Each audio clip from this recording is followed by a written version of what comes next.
Hello. Hi. How are you? I'm good. See, now that's the lie that I once told. Once upon a time. It's been a rough day. It's been rough. Okay. That's all I can say. You don't want to I elaborate? watched the episode last night, and today's been different. It's had an effect on your day. Yeah. Yeah. How was your day? No. You're not going to elaborate on how rough your day was? There's nothing to say about how my day was. Well, you went to work today, so that probably I did. is a big part of it, right? It is, yeah. So, the way I was viewing other people. Also, because today, the store that I work at right now was open to the public for the first time. Yeah. And so it was a test run of reopening, which is terrifying. So there was that, too. There was just, a general anxiety. Yeah, and you've never worked there when there's been... Yeah, I've never worked there when there's people. Have you ever worked any kind of, retail job in the past? Not really. No, I've worked mostly food service. Yeah, Which retail. is not great. Food service is not great either. No, it's tough. Yeah. I worked retail, as you know, probably for a little over 2 years. And certain friends refer to it as the dark period of mine. Because I was so mentally and physically and emotionally drained that I did not also have the energy to be the most active friend. I remember one of our friends called me after 3 or 4 months of not having a good phone call because we're not in the same area. Right. And she's like, "Are we okay?" And I'm like, yeah, we're good. Still friends. No, I've had conversations like that, perhaps with the same friend. She worries. Yeah, she worries. Shout out to you, boo. Yep, we love you. We're all fine with you right now. Yeah, we good. But I think I'm capable of, for certain people, being able to sort of shut off for a little bit and then come back to it, and it's you pick up where you left off. Nothing's different. But not everyone functions that way, which is fine. Yeah. It's just about you learn how to be the right friend to the right people, and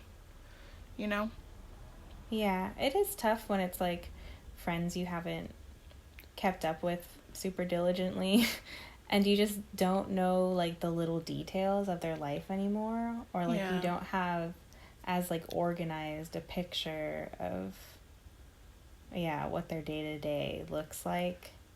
That can be that's the only time where I'm just there is a point to doing this regularly, even if the vibe is still good. It's just the details. I'm oh shoot, I couldn't be there for your emotions as closely because I just didn't know what was going on. Right. Yeah, that's the only thing is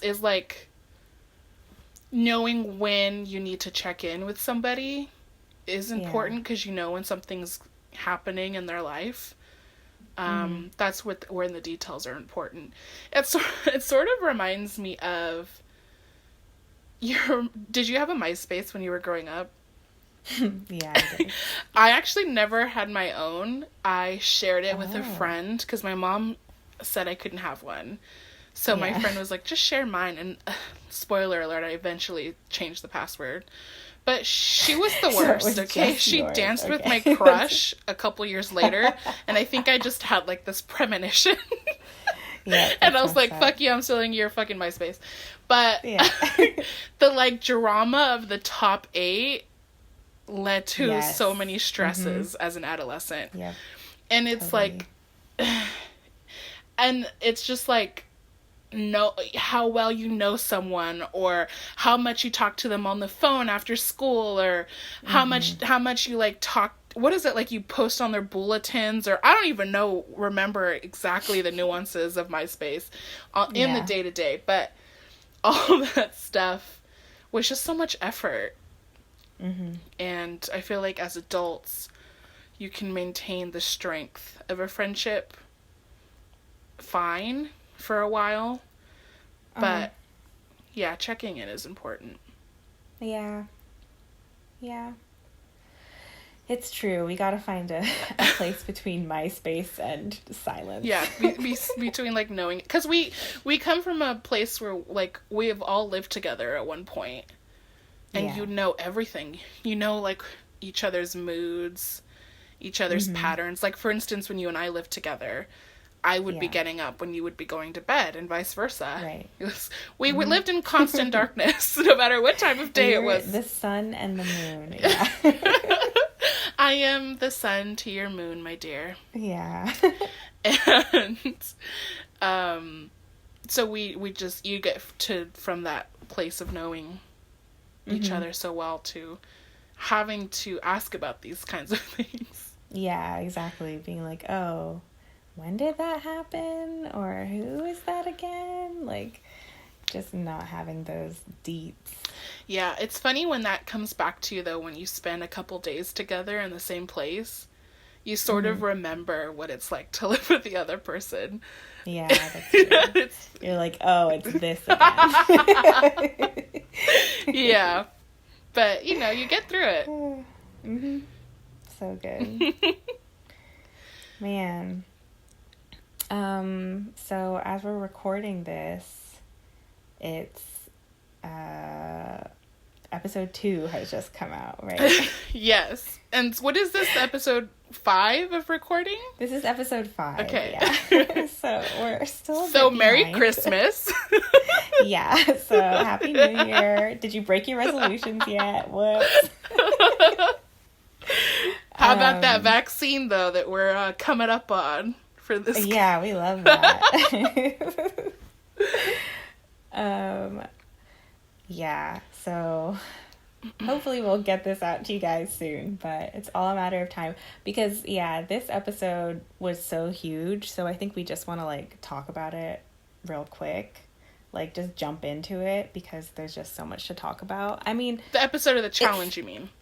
Yeah, the episode of the challenge, right. Okay. Unless there's something else no we need to vibe about. I mean, as long as you're okay after this long day, then I'm fine. I really hope so. I think that talking to someone about the episode is going to be super cathartic because I haven't talked to anyone about it. Welcome to my life for the last, 15 fucking years. Dude, it's brutal. I texted Leo yesterday after I finished watching it, being like, what the fuck? You know? And he was like, what is it? And I was like, the challenge. This poor guy is probably like, fuck, what'd I do? Yeah, no, I don't know. I mean, he knew I was watching it, and he was like, oh, was it that bad? And I was like, I can't talk to you about it. Did he ask if Bailey's foundation was on point yet? Oh, no, he has not checked in about that. Yeah, I should send him a report, remind him. Yeah. And I was texting you, waiting for the wrath, and you were like, no, I have to save it. I have words. Yeah. Yes, yeah. I did say, that's what I said. I have words. Yeah. I still don't know what the words are going to be, so we're going to find out together. Yeah, so let's get into it. The episode was called Break Up With Your BF, I'm Bored. Yep. Which I think they keep using songs. That's true. I don't know what song this is. Oh, really? It's an Ariana Grande song. Ah. Yeah. I'm not tuned into that life. I guess not. Okay, so our preamble, if you will, starts post-elimination, as per usual. Dee goes and puts her name back on the non-elimination side of the board. And then she takes Ashley's name, who's just been eliminated, and throws it on the ground. Which really kind of pissed me off. It. Yes! Yeah. And again, this is a person who she was friends with, was in an alliance with. Nothing happened to change that other than she voted against her. And she also, since that episode aired, has been on Twitter like, we're adults, we're still friends, she's my girl, like posting pictures of her and Ashley and stuff. Really? And Ashley's being cool about it too, but it's like, you can't turn around and say it's just a game, we're fine, and be that disrespectful at the same time. I kind of feel like, I mean, Dee is not a main character in this episode, really. Right. She's definitely part of the, like, active ensemble, but she's kind of like a shadow player in this episode, and, like, her drama intersects every major thing that happens here, almost. Yeah. Definitely for the first act, I'd say. Definitely. Yeah, so it's interesting to, like, have this kind of reminder of who Dee was at the time of the recording, just, like, right off the bat, because she kind of has, like, an influence on the rest of this stuff. Yeah, absolutely. So, I mean, that was, like, a 5-second clip, but it definitely rubbed us both the wrong way. Right. Do with that as you will.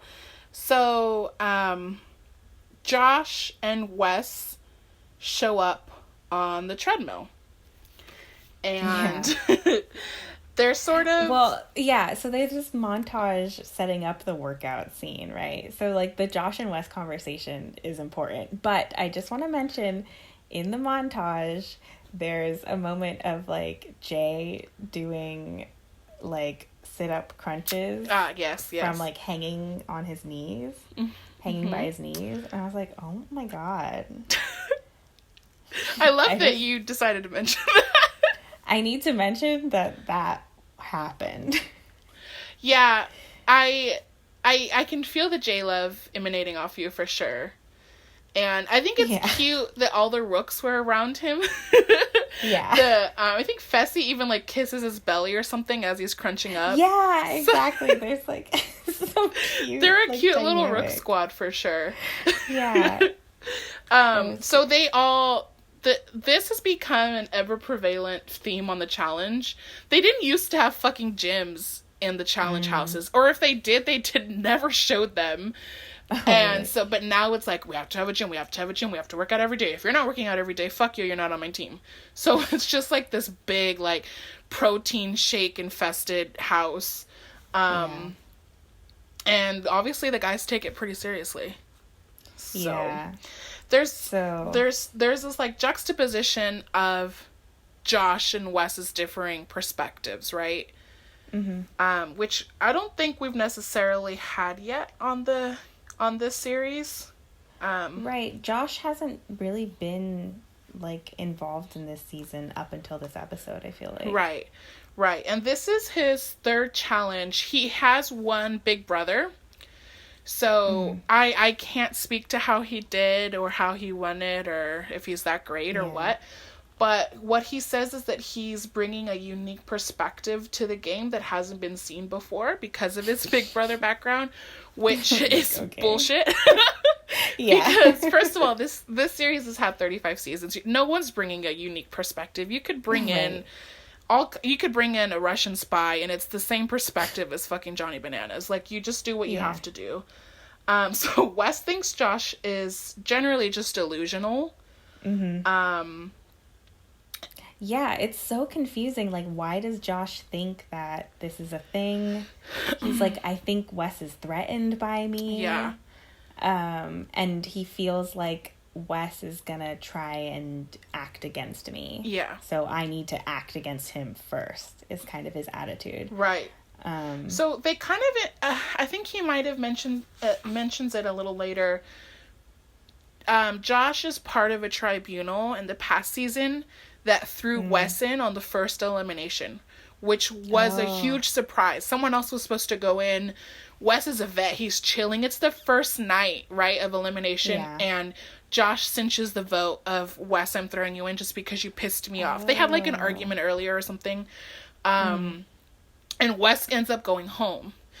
Because I think he goes home against Bear, actually. Bear knew he was going in. Wes didn't know until that night. Yeah. So there's a certain mental preparation you need to do to go into elimination. And Wes was just like, fuck, I'm being thrown under the bus, and now it's like go time. So he lost. So Josh is thinking that Wes wants payback. I see. Yeah. Okay. But also Josh is a really nice guy, and Wes doesn't necessarily talk to people that he doesn't feel like talking to, so there might be some kind of like snobby vibes Josh is getting as well. We haven't seen that. That's probably feeding into it. But Wes doesn't want to make it a thing, right? He keeps saying that. Yeah. So, but they're having a good time on the treadmill. They're laughing. They're not. I mean, their interviews are more intense than their actual conversation on the treadmill. Yeah, but they're basically setting up this, like, Wes is confused by Josh being so singularly focused on him. Yeah. Meanwhile, Wes is interested in more powerful veteran players, I guess. Yeah. Namely Jordan, right? And this whole, like, tiff about the fucking turf in the gym was so fucking crazy. I was just so baffled at where it went that at this point in my notes, I actually started taking screen caps because I was watching it on my laptop and like putting them in my notes because I was like, this is crazy and I need to remember this face. Okay, so also, if you are not aware what a turf is, because I don't fucking know what it is, but it's basically this long ass rug that looks like it's like plastic grass. Yeah, that looks like a track. Right. But like just a straight. It's not like doesn't go around. It's like AstroTurf or whatever. And so it with a lot of shuffling on there, it can get kind of bumpy and like rise. So basically, just imagine like someone fucks your rug up, and then Jordan's being an asshole about it. Yeah, like he's so, like fix the turf. Right. I don't remember who he was running with, but they were doing some like sprints, and at the point where they have to do the like rapid turn and go back, that's where like the turf was getting all bunched up, and Jordan, like, I don't know, they're talking about like, oh, the turf is kind of bumped up or whatever, and then Jordan just like interjects from like halfway across the room being like, I'll fix it later or something. Yeah, and Jordan later remarks like, did you not yell at me first from across the room? So we don't see that in editing. Yeah, no. Jordan could be straight up lying, but Jordan doesn't necessarily just lie for the hell of it. He takes things to the next level. He's kind of like Ashley that way, but maybe Wes did say something. Yeah, I didn't see that. Yeah. But it basically just comes off like he's just yelling about it for no reason, which Jordan does that. He's very OCD. So in a house with 30 other people that fuck shit up all the time, Jordan just says whatever he wants. Right. And as like an explanation too, like I remembered at this point that you had said that he was like, had some OCD like tendencies, but like in his interview, he's like, this is the best gym we've ever had and people are messing with it, He like wants to protect the gym. It's just like, it's strange. And he's so intense about, I don't know, making Wes sound so, he calls him like pasty and white, like his body coming up to him. Yeah. And it does get pretty graphic there. Argument, because there's a giant salami on the like lunch table that Jordan's at, that Wes eventually like skips over to like sit in his face and be like blah blah blah. It's like a yard long or something. Yeah, it's like a picnic table sort of table. And all these people are watching this argument happen. Oh, let's mention it's at breakfast. It's at the breakfast table. Oh, God. Yeah, it is at breakfast. And, and Jordan just reaches over and grabs this giant salami. Like, it looked like it was a few feet long or so. Just this big salami. And Tori is looking on, being like, don't do it, that's a good salami, or something. But Jordan does it, which is that he puts the salami in front of him, like, phallically, facing into Wes's face. Yeah. So the tip of the salami is in his face, and he's like, talking to my dick. Yeah. Which, prior to that, Wes is like, you will treat me with respect. And this is basically Jordan's response, is to grab the salami. Right. And there's this great part where he puts it on the table, and the way he tosses it over, do you see that? Like, he's just got this big schlong that he's like, ugh. Yeah. Dude. Yeah. So Wes is like, you'll treat me like an adult. Did I run, though? They're like arguing with the salami in his face. And then, Jordan flops the salami down. And it looks like, just like a long, thin, like, sandbag or something, just like falling on top of itself. Right. And saying, like, of course I'm going to put my dick in your face when you're, like, doing this. And Wes says, you will not talk to me the way you talk to your wife. Right. Yeah. Which he's referring to Tori, and they're not married, right? Correct. They're engaged. Yeah. So not his wife, but his fiancée. And Tori, who up until this moment was apparently just very concerned about the salami, is now like, don't bring me into this. Like, why are you making this about me? Yeah. And it's weird because Jordan, like, I don't know, I was stunned by this argument, obviously, because the next thing Jordan says is, like, you can't assume what happens in our relationship. Like, he takes the bait on Wes's fucking I think it's because Jordan knows that Tori's upset by it. Mm-hmm. Because the burden of the Jordan-Tori relationship is that Jordan's always an asshole, and he opens up the possibility of people being mean to Tori. I see. Because Jordan doesn't give a fuck. You can say what... It obviously doesn't get to him. You could even throw him into elimination, and he doesn't care. But when people bring Tori into it, she's a little bit more sensitive. She's also a little bit more vulnerable in terms of being thrown in and things like that. So I think he knows that it's going to get to her, and that's why he gets like that. But I think at one point they even call for Bananas for, like, to referee. And he's, like, leaving out of it. I love that part. Because Bananas is friends with both of them. But both Jordan and Wes are always playing the game. Jordan is saying that as well. He's like, this is Monopoly. So the thing is that Wes is constantly trying to intimidate people with how smart he is and how much of a businessman he is and how mature he is. And Jordan doesn't care. Jordan knows what Wes is, who he is, knows how much respect to give him and how much respect not to give him. Jordan's not intimidated by Wes at all. And so he's just being an asshole. And because Jordan knows that when Wes is going over there saying these things, it's not a human-on-human conversation. Wes is in character. Jordan understands that and portrays his own character. So, interesting. Yeah, it's not a man-to-man thing. Jordan is like, I'm not going to level with you as if this is a real conversation, because I know it's not. So why would I give you that satisfaction of having tamed me, having gotten the respect that you're claiming to need? Because in reality, Wes gives nobody respect. He smiles to your face and then back talks you in confessionals. Like, Wes does this all the time. I love Wes. I also love Jordan. I'm just saying, like, Jordan and Wes know each other's game so well that neither of them are ever going to give an inch. So that the conversation is just funny more than anything, because they're basically having a pointless argument, and they both know it. That's why Jordan picks up a salami. He's like, this is as stupid as this is, really.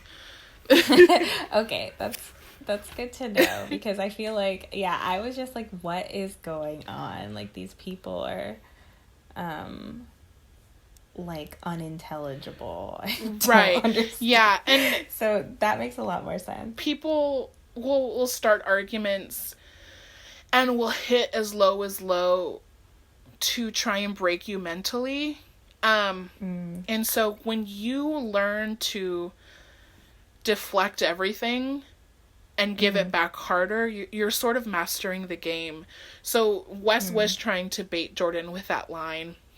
And Jordan gets a little defensive, but at the end of the day, it's not going to make or break them. So, but there are people who can't handle that environment because you always have to be on defense. And so this is just a part of the Monopoly board that you're witnessing in real time. Yeah. I mean, and that's kind of a good segue into, I think, the next important thing that happens before that challenge actually happens in this episode, which is the boredom and Kayla. Like, is it explaining the bear situation? So, to remind people, right? Bear is this weird British dude who's got a strange fascination with, you know, physically 12-year-old Kayla. Yeah. And she's not special either when she talks. There's nothing special about Kayla.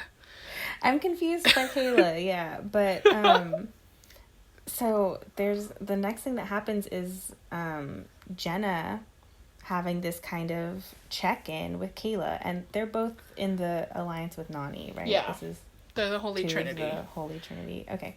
Yeah, so, I guess she's doing her, like, friendly duty and being like, I want to, you know, just clarify things. Are you and Bear, like, doing this, you know? Is this happening? And Kayla's just saying, like, there's nothing fucking to do here. Like, I'm bored. I've been really clear with him about that I have a boyfriend. Jenna kind of masks it, right, by saying, like, I'm just worried about what other people are thinking. Yeah. You know, like, yeah. And how it could, you know, impact the strategy of the game or whatever. But, like, clearly she seems like a nice enough person that she's actually checking in because they're, like, friends. And yeah. Especially, yeah, because Jenna has a boyfriend back home who it seems like is going to be important later. Yeah. But, and Jenna has a conversation with Zach earlier. Zach is a challenger. He's actually a champion. Yeah. And they have a positive conversation. Zach asks, are we still a couple? She's like, yeah, of course. Yeah. So she's just checking in with Kayla and making sure, because they're in the same situation, right? They both have boyfriends outside of the house. Who aren't on the show, yeah. Yeah. And I think Jenna is just seeing how Kayla, her defenses are kind of going down and down and down. And I think Jenna sees, you know, what eventually happens a mile away. Yeah. And just checks in, see, like, I did my due diligence. Check that box, because you're going to fuck up. Yeah. And then the last thing is Dee and Wes talking about trying to put Jordan into elimination. That is officially Wes's goal by the start of the challenge, right? Dee says it's going to cause friction in the house. It's gonna be problematic, but she signs on to do it with Wes regardless. She kind of always has his back. I wonder how much of a yes man Dee is. It's interesting that you say that because, like, right, she ends up, I mean, eventually, like, totally swinging on this, right? And I don't know. It's bizarre. It's strange to me that Wes is continuing to have this connection with Dee, given that she is, like, acting so wishy-washy and, like, she doesn't have a strategy and she's, like, scrambling in a way, but putting on this attitude of, like, I'm a mean girl. I'm, like, doing what I want to do. Like, let's do it, you know? Yeah, I wonder about that too, because Wes hasn't really invested in someone this way before, to where he's actively mentoring them, or if he has, they haven't shown it as much as they're showing it now. Right. So I mean, the vets are always trying to find ways to stay relevant. He probably recognizes that D is going to be an important part of the new generation of the challenge. And he wants her vote. He wants her loyalty. He wants to have claims on her career because she refers to him constantly as like her challenge dad. She learned everything that she knows from him. So he's sort of grooming her in a way. Yeah. And I just wish that I knew if he actually cared for her, if they were real friends, or if she's just kind of a tool. I'm not saying that she's a tool that he'll crush when she's not valuable, the way that she did Ashley, but I just don't know if he has any actual respect for her opinion, or he's just trying to teach her by talking aloud. Right. This is what I'm thinking. So, yeah. I don't know. Yeah. I mean, yeah, Dee definitely has some, like, analytical skills on the situation here. Like, seeing that Jordan, I think, is possibly weak. I mean, Jordan has that conversation with the Holy Trinity, right? Yeah. Later on. Which, watching that, I wasn't really sure. I guess, like, I wasn't sure if I should infer that they are, like, aligned in some way, you know, allied, just because they have this conversation at a tense moment. I was like, what does this mean? Yeah. But yeah, at this point, like, Dee kind of brings up, like, it seems like Jordan and Tori are the only ones who are, like, in an alliance there. Like, no one else will have his back, so we have a chance to, like, pop him in. Right. So he says, I forget which one of them says it, but one of them's like, does he have anything other than Tori? And they're like, no. Yeah, I think Dee says that. Which is, there's a difference between not saying someone's name and being their number one. There's a difference, right? For instance, right. There, and it just comes with levels of commitment. For instance, with Wes and Johnny in the last boys vote, Wes could have burned his vote and said some bullshit, Kyle, like he did this time. Yeah. But who was the person that Jay was going against? Oh, it was Johnny and Jay. So, but he's like, I didn't say your name, but by not saying Jay, it would have been another number that wasn't helping Johnny. Does that make sense? No. So there's a difference between Wes not saying Johnny's name when the votes were going against Johnny and Jay, but Wes said Jay. So he added a vote against Jay. Right. I see. Rather than just not saying Johnny's name. He could have said Josh. Totally. He could have said Jordan and burned a vote. But he has to prove a certain amount of loyalty. So there are people that won't vote for Jordan, such as Nani, Jenna. These people aren't voting for Jordan. But we don't know yet their level of commitment. Yeah, gotcha. For instance, if it was ever between Wes and Johnny, I don't know who Nani would pick. She loves them both. So it's just like, but the level of commitment there, she has to help one of them. She can't just burn her vote. I mean, she could, and she probably will. But you need to prove your loyalty at some point. So there's a lot of like mini alliances that are mostly just friendships, and I can't really vote for you because I like talking to you. I like chilling with you by the pool. But in terms of allies, it's not being spelled out for us quite yet. Gotcha. Okay, so we're up to the challenge now. Yeah. So the challenge was called Bomb Squad. Yes. This was a really fun challenge, I thought. Yeah. So they were 6 teams of 4 people each. Right? Randomly decided. Right. And each person on each team has like an individual role. There's like 4 parts of a relay race, essentially. So part 1 is, player 1 in the team sticks their head out of a car. The car is driven by like a stunt driver, and he runs it so that one wheel goes up a ramp. So then the car from that point on is going down the street on like just two wheels. Yeah, it's like on its side. Know, popping a car wheel. Yeah. But on its side, not its back. Which looks cool as hell. Yeah, I'd volunteer for that one. Yeah. So, yeah, player one sticks their head out once the car is on its side, and they have to look atop these containers, like these container crates that the car is driving past. And on the top of each of them is like an LCD screen with some numbers. And so it spells out again a non-PEMDAS equation.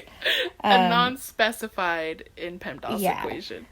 Right. That player one radios to player two, who's got like a magnetic board and like all these different digits and math symbols that they can like notate out the equation that's being walkied over to them by player one. Right. So then they need to solve the equation correctly. This is crucial. Because they'll run over to player three. The decoder. The decoder. They have quite the code to decode. Yeah, it's crazy. Yeah, it just is that like they have all the digits corresponding to a different color of tube. And they need to grab the tubes and remember the order. So the answer was 219, I'm pretty sure. Yeah. And it corresponded to like a brown, a green, a purple, a brown, a green, a purple. And you have to remember the order. Yeah, it was the same every time. Yeah. Run it to player three. Player four, yeah. Who relays that off to the final destination where you stick them in order to detonate a bomb. Yeah. And the shortest total time wins the challenge. Yes, ma'am.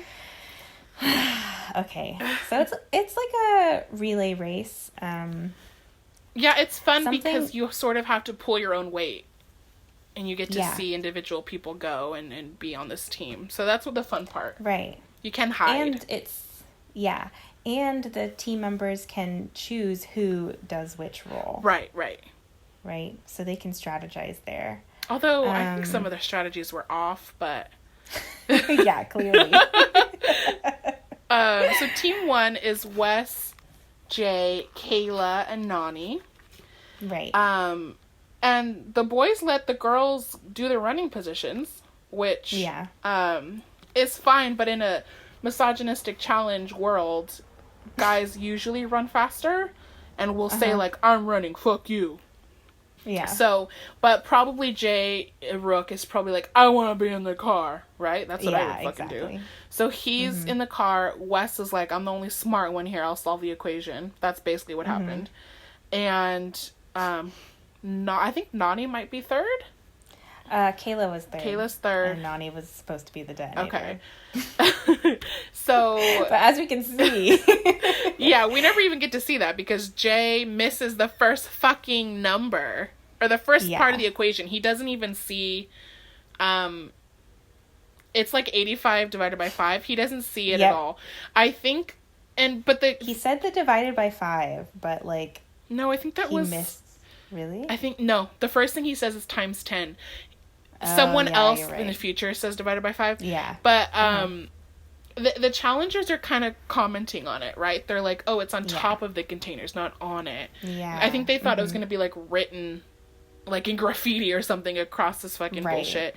So that's the angle does seem tough. Yeah. Right? Like, and because he's the first one to go, and like everyone else is like at the end of the relay, right? Right. So they're like looking over maybe.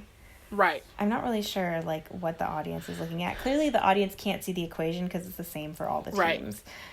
So they're either behind or too far away to be able to see it.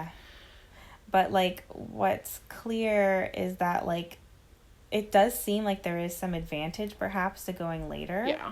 Because the last 3 teams, spoiler alert, complete it and the first 3 don't. Right. Yeah. Statistically speaking, there's an advantage.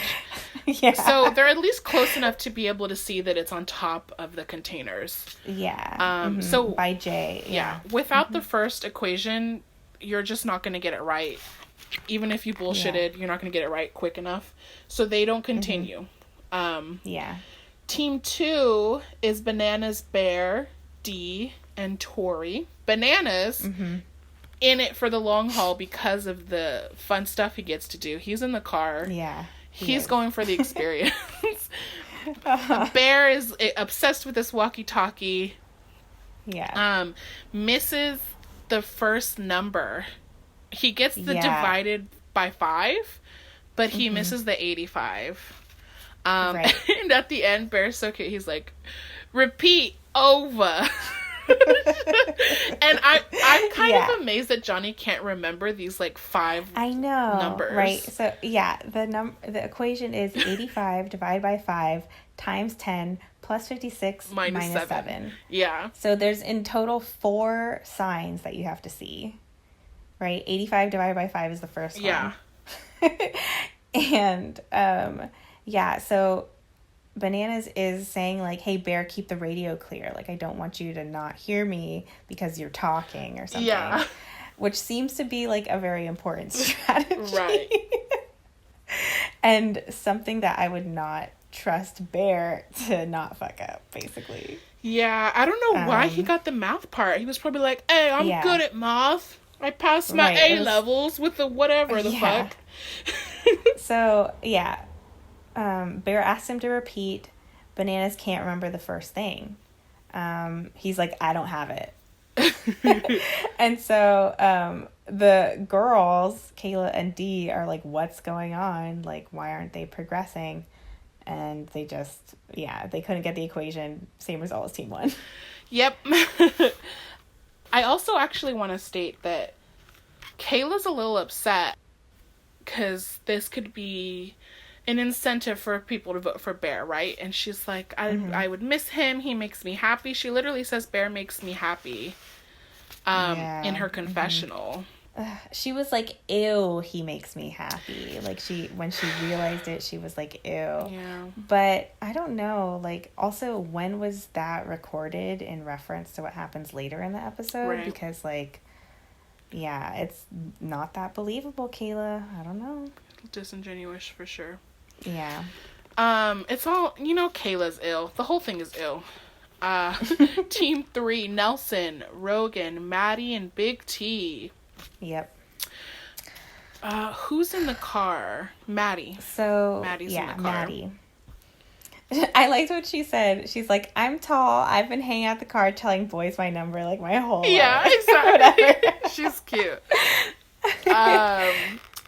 So she actually says it correctly to Rogan. He gets the fucking math equation wrong. He does. He gets the first one wrong by like 2. I think he says it's 19 when it's supposed to be 17 or something. And his answer at the end is 20 numbers off. It's 20 off. Yeah. And so everything goes well. I don't know. Nelson runs really fast. Big T, she runs pretty fast. I don't know if they would be the winning team, but right after Rogan sends it off, he kind of reminds me of like after a really shaky test, and I would be like going over my answers like, fuck, did I get that? Did I get that? Yeah. And then you're just like nervous, and then you realize got that one wrong. So he has that feeling instantly. He is not confident. He was probably going for speed. Yeah, he really was, and he shouldn't have. 85 divided by 5. It's a fucking multiple of 5. Yeah, the answer... God. Oh, gosh. It's 17. It is tricky, because you normally don't learn your tables up that high, but like... You don't learn it up to 19 either. Yeah, it's crazy. But Rogan wants physical things, because, he wants to put his hands on things. Yeah, that was so much. Anyway, so... Bomb doesn't it doesn't go off. explode. Yeah. Rogan's like, I ruined it for everyone. And he did. He sucks. Yeah. So team 4, this, it's an interesting team, right? And it's important. Casey is in the car. Casey is a person that we haven't seen much of really so far. Right. So it's Jenny, Josh, Casey, and Swaggy C in this one. Yeah. Mm-hmm. Swaggy's doing the math, which I was very excited for. Josh is decoder and Jenny's the bomber, which is great because that means Jenny's the last sprinter, and Jenny is fucking strong and fit, and she fucking goes. We are a fan of Jenny. So I love, So Waggy C says, I'm probably the smartest person in the house. He's like, he was a day trader in the stock market, he says. He has that photographic memory that clearly has helped him out in the past. What are your thoughts on this when he says that? So, I was like thinking back to when he fucking blew his chance in the one that CT and D won, right? Wait, CT and Bailey. CT and Bailey, yeah. Yeah. When he did not get the code right. And so I was like pretty sure he would fuck this up too, especially because you're primed with Rogan fucking up the equation. Right. I was like, there's no way Swaggy got this. But he literally, maybe this is editing, but it seems like he literally had it in like 2 seconds. I mean, it only takes 2 seconds. Well, I would be nervous and I would want to like double check. That's what I was doing, just watching it. Being like, is 85 divided by 5 17? Let me do that. Yeah. I just don't like when people say things like that, like ultimate unqualified statements. He might be playing the sarcasm card, but you don't play that much when you're a rook because we don't know your personality yet. It'd be like me walking into a room full of strangers and being myself. Like, you unleash that later. You hold on to that for a minute. So, and then who are the runner? Josh is the decoder. He runs pretty fast. Not any faster than some of the top ones, but he runs pretty fast. Right. He's tall. He's tall as hell. And then Jenny runs really fast. But we don't know how much time it took. They don't give us, sometimes they give us times, but they like to not give us fucking times lately. Right. It's pissing me off. Yeah. But they're the first team to complete it so far. Right. Team 4 is, yeah. Yeah. So Team 5 and 6 are like, okay, they're the ones to beat. Yeah. And Team 5, so they also complete it. Who's on this team is Melissa, Bailey, Kyle, and Corey, right? Yeah, Kyle says that he's like, me and Corey are idiots, so we let the girls do the hard stuff. Whatever exactly. I love Kyle and his realness. So they're the runners, right? And so they get it, right? Yeah. They get it correct. Like, the chain of command works until we get to Corey, right? Yes. Where he's got the correct ones, but he doesn't know where to put the poles at the detonator. Like, he runs to the bomb first, like he's gonna put the tubes on the bomb. Yeah. Because he doesn't see that there's a box with like 3 holes, one for each tube. So everyone watching it is like, you idiot, well, it's right in front of you. But it seems to buy Team 4 enough time, Corey fucking up, that they're like, I think we still have it. Which, this is the epitome of who Corey is. You know, you remember the second challenge where he's like doing well on the dropping of the supplies on the helicopter? Like, that's a one-off kind of thing. Because this is more Corey's speed. he's like, I get there and what do? I don't know what to do. And he's like, I thought they were going to do edit an explosion in, and I just have to act like I ran here and it made it happen. Yeah. That was so funny. Yeah. So Team 6, Jordan, Jenna, Anissa, and Fessy. Here's where I think they fuck up, okay? Yeah. Fessy's in the car. Fessy is a rook and wanted to do the car thing. I don't know why Jordan let him do that, but he did. So Fessy should have ran. He's a really fast runner. Jenna ends up running. I'm sure she's a perfectly fine runner, but she's not faster than Fessy. Yeah. And they actually make fun of Jenna's run because she's smiling. They do. Jenna's a model. Yeah, just looking good. So she runs probably a hell of a lot faster than I would, but she's still not going to run as fast as Jordan and Fessy would have. Right. So Anissa solves the equation. Anissa's going for like a doctorate these days, I think. She's smart. She's a smart girl. Oh, really? Yeah, no, she's bright. So that's where I think they fucked up. We don't know. They complete it, long story short, but we don't know their time compared to Team 4. Was it 2 seconds? Was it 2 minutes? We just don't know. Yeah, it's crazy. I agree. That is how they fucked up. And it's why, Team 4 takes it over 5 and 6. And actually, they did say what the time difference was. They did? It was 2 seconds. Did they say that? When? Yeah. They said the winning team by 2 seconds is... I guess I just tune TJ out sometimes, to be honest. I wrote it down. Yeah. Good. And so it's Team 4, which again, Swaggy, Josh, Casey, and Jenny. Which is a weird combination, I think. I don't know. I was like, this tribunal was very strange to me. Has Josh been in it yet? I don't think Josh has been in tribunal But everyone else has. This is Swaggy C's second or third time. This is Jenny's second or third time. This is Casey's second time. I think it's 2 and 2 for the girls, yeah. They're getting in there. Yeah, so because it's the boys' elimination week, Swaggy C and Josh, who are both rookies, could, in theory, put themselves in the challenge. But the tribunal's job is to pick 3 guys in the house to interrogate, and then they'll make up their mind once they see the challenge in the arena, right? At the challenge, Josh tells Wes, basically, get ready, because you're going in. He's trying to make this a thing, I'm saying. He is. So nominations, it starts with Jenna and Jay talking on the couch about who's going in. Jay says he's been hearing some talk of Jordan. Yeah. Jenna says she can't throw Jordan in. She's friends with... it's a little unclear how much of a friend with Jordan is, but Jenna's really close with Nani, who got close with Jordan and Tori last season. So there's some semblance of loyalty there. She's also been in a lot of challenges with Jordan. Yeah. And then Jenna says, I haven't heard your name at all. Which is a huge lie, right? And then in confessional, she's like, this is why I don't like talking to people. Relatable. Yeah, it was pretty funny.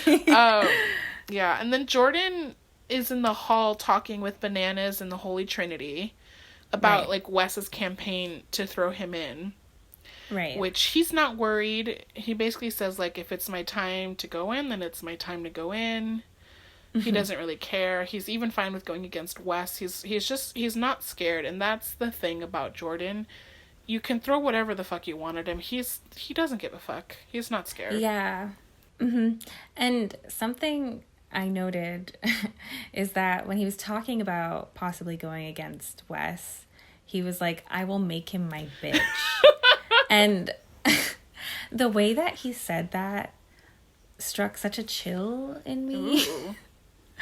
That, like, I actually felt like he could maybe, like, what Wes said in the argument, and this is, I think, why the argument also struck a chord, is because it resonated again here for me, was that when Jordan said he would make Wes his bitch, I was like, what if he is, like, a scary kink edgelord type? Like, what if Jordan, because I saw him with his weird, like, semi-Nazi haircut and his scary, like, Magic Man mustache. And I was just like, what if he is a kinky bastard who's doing weird stuff with Tori? Like, I can buy it now. Is this what you were thinking about the entire time? Like, not the whole time. Like, leading up, this whole time you were wondering if they did kinky stuff? No. It's just like, please let me clarify. I was not trying to think at all about what Jordan's sex life looks like. I am not interested. But when he said, I will make him my bitch like that, it just, like, summoned up that thought, like, very quickly. Right. I was like, oh, shit. Yeah. It sort of touches on a lot of things. I mean, people have been saying it about, like, football and just sports in general with guys, and how testosterone fueled it is, and how intense and crazy they get.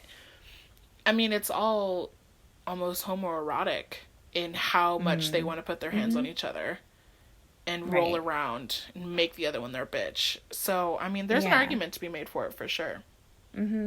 Yeah, and also, I mean, an interesting foreshadowing to the end of the episode. If you're listening to it and you've not seen the end of this episode, just fucking wait. Okay. So what's the next thing that happens? So, I'm trying to find something. Oh, the next thing that happens is that Wes consults with Bananas about, like, what am I supposed to be doing here, you know? Yeah. Because he's getting into this, you know, arms race thing with Jordan. And so he's consulting his apparently secret ally. Right. I didn't realize that it was a secret alliance. Yes. They've only told the viewers.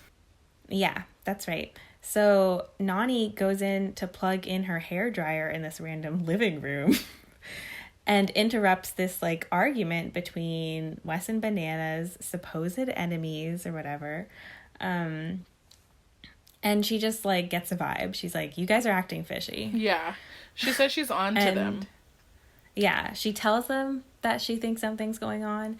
And in confessional, she's like, I think they're really in a secret alliance. Yeah. Which is, it's fine. They both have Nani's back.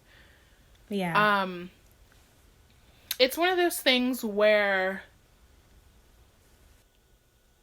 there's people that you would fall on a sword for, and there's people that you would protect with the sword as long as you can before it's your own neck. And so they're going to protect her as long as they can, but they're not willing to fall on a sword for her because she doesn't win stuff. She doesn't do anything for them. It's just a harsh reality that takes people a long time to learn, especially if you're female. The guys are only going to carry you so far, and I use that word in it's unfortunate, but a lot of times they're the ones that do a lot of the moves because they're winning more often. Yeah, in this kind of situation, girls are in the tribunal just as much as the guys. It's just Nani doesn't seem to be in any of them so far. Yeah, right. I mean, it is interesting. Like, do you think that Nani knowing about this alliance could in any way benefit her? Like, is it possible there's a situation in upcoming episodes where she can hold that knowledge against them or something? I don't think she would do that. They're on her side. She's not, the only time that she would say one of their names is if it was, like, against Jenna, because Jenna's her best friend in real life. But that's not ever going to happen because she's the opposite gender. So she's going to have, I don't think that there's anyone else that Nani is going to have their back guy-wise more than Bananas and Wes on this particular season. Gotcha. Maybe Jordan, depending on how close they got last season, but I don't think so. But she's gonna benefit because she's probably not gonna have to choose a side.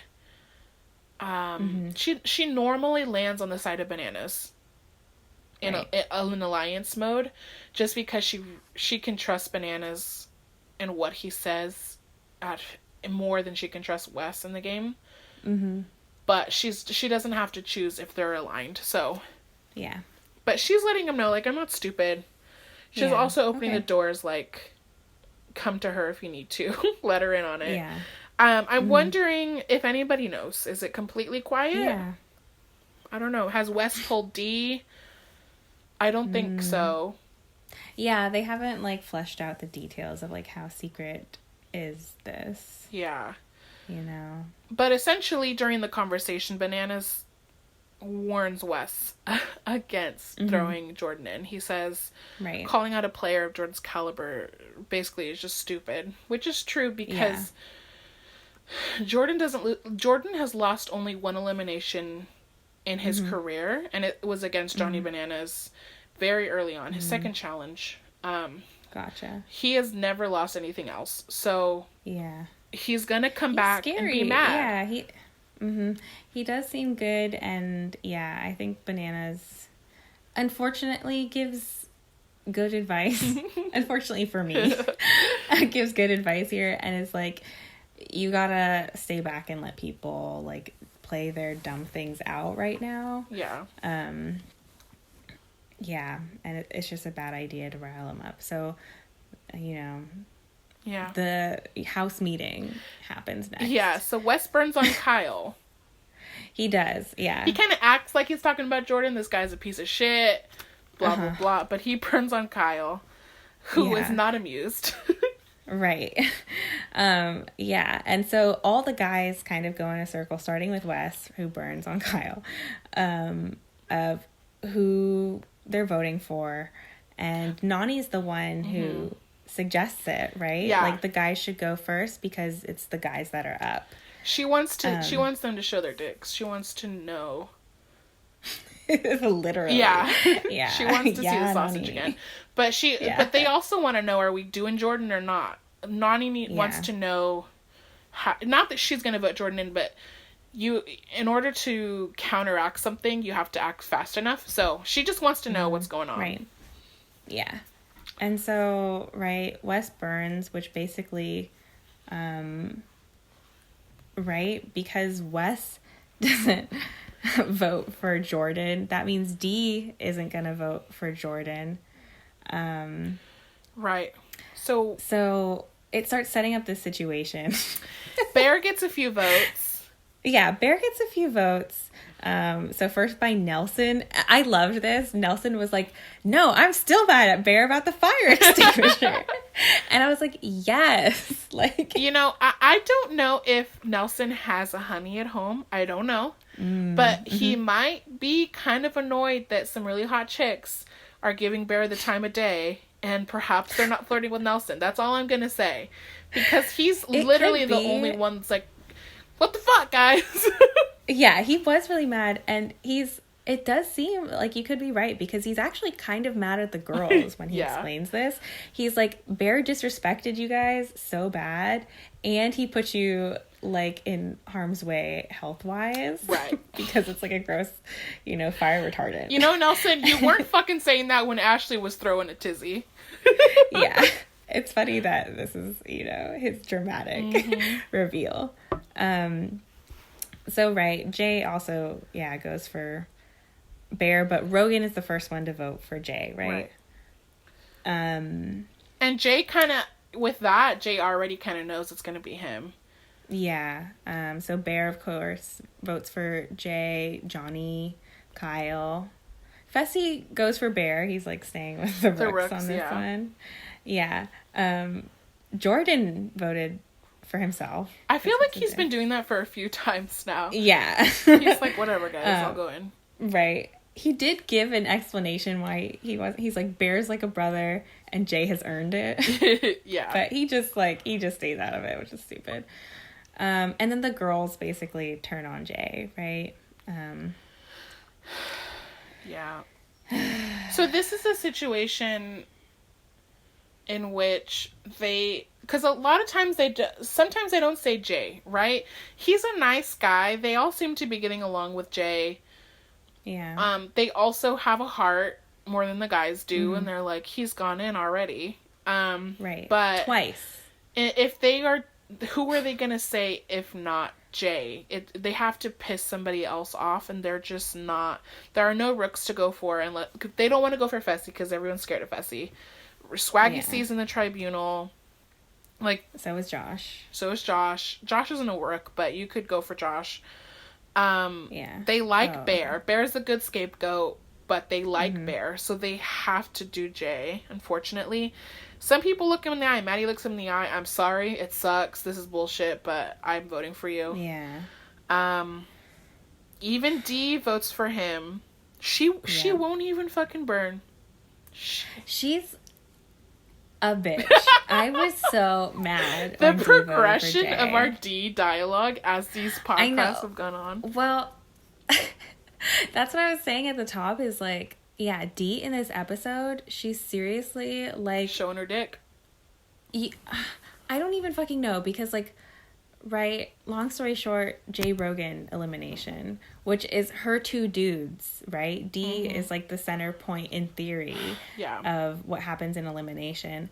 And for her to vote Jay in here, I'm just, like, I hope that I hope that there's some follow-up on this, basically. Yeah, and we find out that they kissed, right? We didn't know if they ended up in bed, if they've been hooking up this whole time, because we don't know what the cameras don't show us. It doesn't seem like it. Right, it doesn't seem like it, but we get that confirmation. We had that cheeky kiss, whatever. But here's how bad of a person Dee is. She actively went after Jay. I'm not taking away any agency from Jay. He made his decisions, right? We could argue the alcohol thing later, but he made his decisions. But Dee heard him being like, this is going to cause me a lot of trouble. I don't want to do this. Even if he said it in jest, it's fucking true. And she still went after him just to make Rogan jealous. So she went after him, put a target on his back, even more than he already had, and even votes for him at the same time when it's already set in stone. You could have burned on... You could have just said Jordan since he wants to go in. Like... Yeah, exactly. It's just fucking bullshit. She's a terrible person. So stupid. Yeah, she's just... I don't think she thinks things through at the time. Yeah, it's a lack of character. She doesn't seem to have...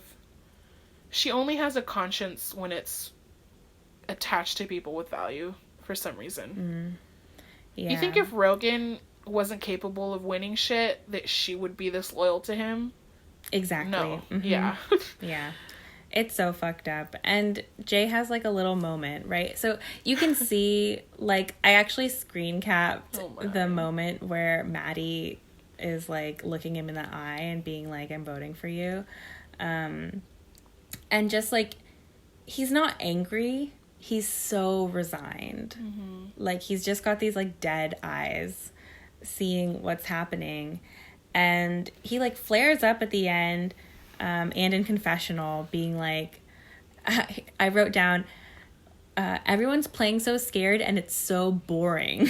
And it's true, right? We're bored with it. Fucking vote someone else in. Yeah. It's boring. And he brings up this interesting point, which I think is touching on a lot of the culture stuff that you're talking about in terms of, like, rooks versus vets. He's like, none of you actually step up to the plate and do anything, and then you say earn respect. Where it's like, it's true, like, Jay has been in elimination twice already, twice in a row, and there's only been 3 boys eliminations, and this is his 3rd time going in. And I felt so bad for him. I understand. In this moment. But what are their responses? I mean, they're like, we've all been in, or something. They're like, welcome to the fucking challenge. And it's true. Yeah. Wes was voted into over half of the eliminations his rookie season. Johnny went home first on his rookie season. Kyle went through a couple seasons where he was being voted in almost every elimination because he fucked this bitch he should not have fucked. But they all not everyone gets a situation where they're the rook that continues to go in simply because not everyone has the heart to keep winning. But it's true. Like, you have a shitty time and then you graduate and you get to give other people a shitty time. No one is condoning this behavior, but it's almost like, I had a shitty time. Why shouldn't you have a shitty time? This is my time to not have a shitty time.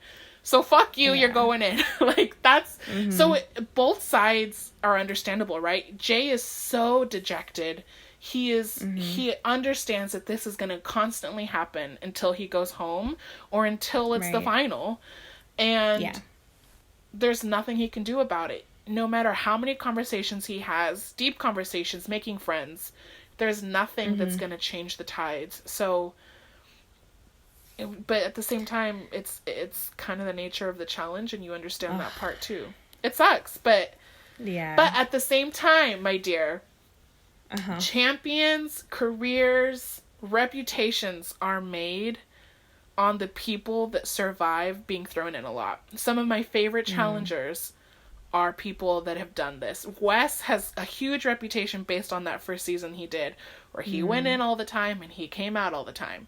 So this is ultimately going to help Jay. Well, spoiler alert, but 3 or more is the most impressive, so we don't know really, but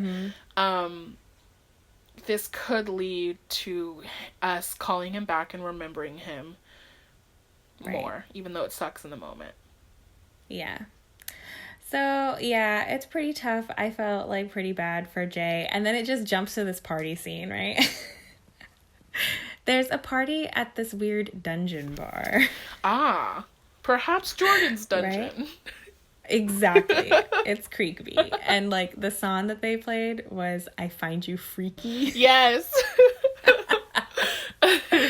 Oh, my Lord. Not the best song in the episode, however. No, far from. Yeah, what did you think of this bar scene? Well, the first thing I noted, Wes is sitting there talking to Nelson, of all people. And he's saying that he's spiraling into depression, which is really, I took it as a pretense. He wants people to think that he is sort of throwing his hands up to the gods and sacrificing his control, but that's not true at all. We know this of Wes. Yeah. Nelson is listening, and in his confessional calls him a possum. Now, I wanted to note this because John has been calling him a possum over and over again. And I would just like to note that Nelson doesn't have 2 brain cells to rub together, and he only repeats what he hears. Right. So I want it's definitely the producers. Yeah. Yep, it's the producers feeding this weird possum line, and you know it because this possum thing was in episode 1 where they had a weird illustrated possum being like, remember guys what a possum is? They're like that I was like, what the fuck kindergartners. is this? Yeah, like P is for possum. And that's what they did, and yeah.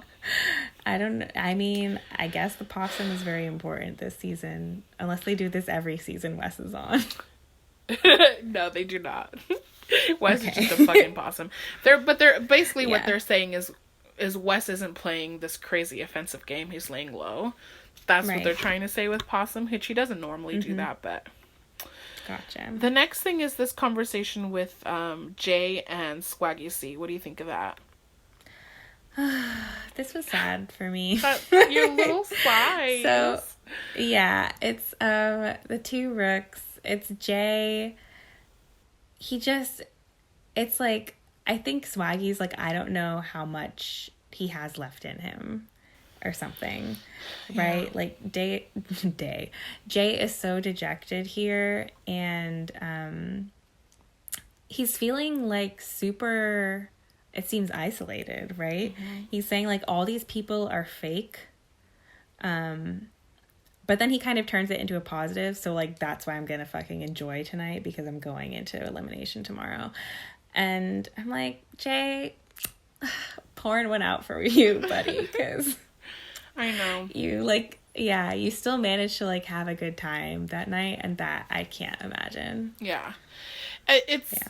It's a terrible situation to be in, but it's something that is going to make him so much stronger. And so he's going to be fine. He'll be the better for it, Elizabeth. I also find it just so interesting that these rooks feel so bad for Jay, but how is it that there's nothing being done to help this poor man? Yeah. Just nothing. Yeah. So, next thing is that Rogan talks to the tribunal. Mostly Josh. Right. He wants to go in. He says he wants to get his hands on Jay. He continuously says that.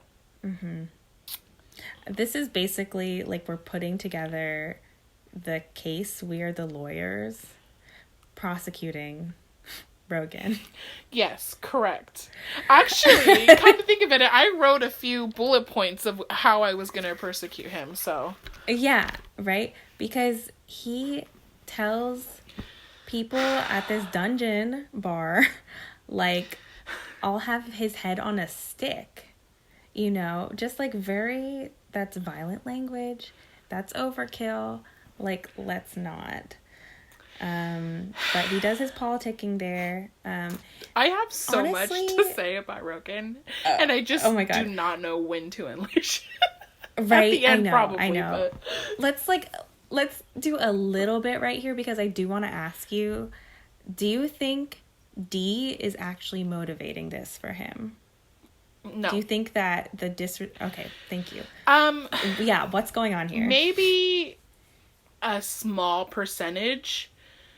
Mm-hmm. However, I think D is building up his ego enough. She just kissed the guy drunkenly. She apologized for it right after to Rogan. Yeah, exactly. I think he's fine. I think he's using that. And I also think he's using the CT excuse. I don't think it's about that either. Yeah. Rogan is trying to prove that he is worth his shit. Basically, he won last season. He didn't go into elimination. The season prior, he died on that mountain. Well, his season prior, he died on that fucking mountain, first episode. So, went home. Like, a lot of people don't believe that he is worth anything. Right. He wants to prove that he is, and he sees the smallest guy in the house. Exactly. And he wants something physical. He doesn't want other bullshit. He wants something physical. So he wants something physical. He wants, like, a guaranteed win, as close as he can get it. And at the same time, he wants to campaign against people and try and convince them that it is personal. And especially people on the tribunal to say, like, oh, even though Josh, you could fucking beat, you know, Jay in this competition too, give it to me, because it's personal and I need to get down there. Yeah. And I need this so bad that I'm gonna be on your side. Right. It's a reversal of, don't throw me in because of this. It's a do throw me in because of this. He wants the most David and Goliath type of arena as possible. Which of course proves that he has no integrity as a challenger, as a competitor, as a man. He just wants to have the biggest demonstration of his will over somebody, to shut people up. That's all he wants. And it's cowardly. Yeah. And something that I wrote down in my notes during the workout section, so after I wrote that Jay was cute when he did his sit-up curl thing, right? The next bullet point was that, so Rogan was, like, boxing with some kind of, you know, like, punching bag thing. And his form, can I just say, it looked bad. He didn't look like an actual boxer. He didn't look like someone who's trained. He looks like a fucking, like, Instagram model who pumps and pumps for the look of it. Right. But not actually built on any kind of fighting technique, which, again, foreshadowing for what the fuck happens at the end of this episode. Absolutely. I'm sorry to reference SpongeBob for the second time on this 5-episode podcast, but those blow-up muscles that SpongeBob gets in that episode, and he can't pull an anchor, that's what Rogan has. And it's true, because he's just trying to muscle through things. It takes no brain, no skill, no talent. Simply physics. I weigh more than you. I can lift more than you. Therefore, I can lift you and make my way to getting this red skull. And it's tactless, and it's tacky, and it's bullshit. And and he's just the tackiest person ever. Exactly. Yeah. Thank you. I think, his stupid hair and his stupid tan. Like, get out of my face. Okay, we'll save the rest for the end. Okay. So the next thing is Bear and Kayla. Right. I think they set it up, at least in editing. It's like the night, like they're all going to bed after this club. They're in the bathroom brushing their teeth. Bear's in a sweatsuit. I don't even know. And they kiss. They have the little bathroom cam, which I question. This is probably in a contract somewhere. We'll film you in the fucking bathrooms. Page 86. But they have a little smooch. Well, it's a long. It's not a 2-second smooch. No, it's a lot. And before the kiss, Kayla even says, like, you're seducing me, and it's after, like, Bear does some real cheesy, stupid shit. So, like, Yeah, he is not seducing you. You're already in this, dude. And he literally has to pull out like the most minimal skills in the world. Yeah. It's fucked up too, like his reaction. I don't know. Like, it does seem like it's just a kiss, and he has this kind of like it's all paid off like sort of thing about it, right? Yeah. Like, I don't know. Well, I don't like you, Bear. It's sort of like I've achieved my goal. I've been hunting this person. Yeah, and totally. I got her. It's very archaic. Mm-hmm. Yeah. It's very okay, I'm not going to victimize Kayla. She should have pumped the brakes from the very beginning. Seriously. Do not flirt with me. Do not talk to me this way. I'm not consenting to it. I have a boyfriend and you're disrespecting me and my relationship. Right. She didn't. The situation is clear. Yeah, she did not do that. She hangs out with Bear. She laughs with Bear. So he is taking it as a challenge. And so they both have an equal part in this. But it's a terrible message that you persist long enough, then this female is just going to throw her hands up, end up on her back. I mean, it's just it's a terrible message for the children. Yeah. Me and Liz. We do not support. Yeah, so next is the tribunal again. So it's team 4, Jenny, Josh, Casey, Swaggy C, and can we stop validating him with the C part? Okay, yes. Swaggy. Swaggers. Yeah. Swaggalicious. Yeah, so they're talking about their options. Remember, they pick 3 people now. And Josh kind of, I don't know, he definitely, the way they edited this, it seems like he kind of takes control of this situation in a way. Yeah, he has a lot of followers in the room. Swaggy C is still a rook and is taking people's leads, so that, because you don't want to let other people know what you're thinking before they let you know what you're thinking. That's a smart thing to do anyway. Yeah. Jenny, she'll lead if she has to. And then who's the other one? Casey, I don't even know if she says anything. So Josh takes... I think just says, like, Rogan wants to go in. Yeah. Well, she says that Nelson hasn't talked to her at all. Yeah, that too. So they vote Wes, Nelson, and Rogan. Right. Rogan just because he wants to go in. Yeah, so they don't have to piss anybody off if everybody votes for Rogan. Right, so he's the first one to get interviewed.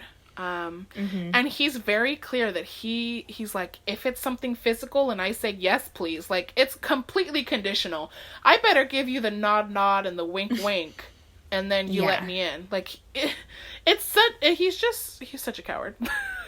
He's so shitty, and I hate the way he's like, once I have my red skull, I would love to get my friends' red skulls. It's like, get out of here. Yeah, and yet another time where he says, I want to get my hands on him. Just building up the evidence. Thank you. In my essay here. Okay, Nelson goes in.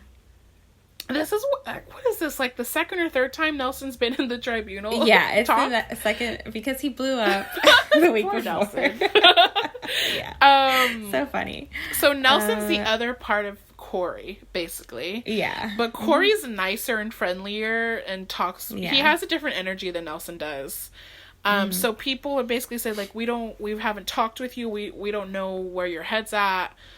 And he basically says, I'm affiliated with Corey, so I kind of figured that kind of transfers over to me. But that's not how shit works, at least these days.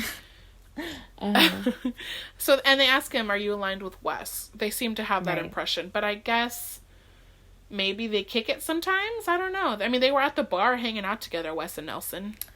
That's true. Yeah, that's true. But he says no. Yeah, he says Wes is a snake. Yeah, which we all know. And then, Wes comes in and... I just want to say, like, as they start talking, Wes goes from, like, hey, how you doing, to, like, stroking his beard. And it's a power move. He's trying to take the power in the room by stroking his beard.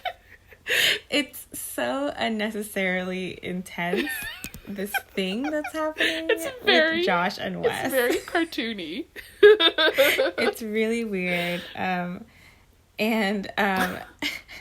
Yeah, it's almost like really bad like video game boss scene dialogue or something. Absolutely. Final boss, because Josh is like, it was always gonna be you and me or something, and Wes is just like, what are you talking about? Josh is the one playing the game, and Wes is watching, like, are we going to dinner?